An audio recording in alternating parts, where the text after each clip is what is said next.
భయపడకుము, దేవుని వలన నీవు కృప పొందితివి. పరిశుద్ధ లూకా సువార్త 1వ అధ్యాయము 30వ వచనము.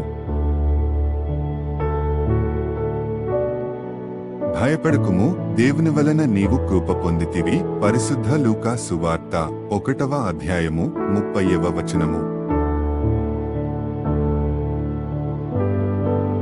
భయపడకుము, దేవుని వలన నీవు కృప పొందితివి. పరిశుద్ధ లూకా సువార్త 1వ అధ్యాయము 30వ వచనము.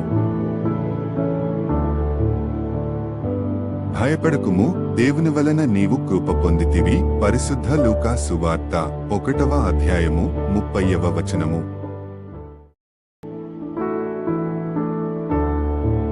భయపడకుము, దేవుని వలన నీవు కృప పొందితివి. పరిశుద్ధ లూకా సువార్త 1వ అధ్యాయము 30వ వచనము.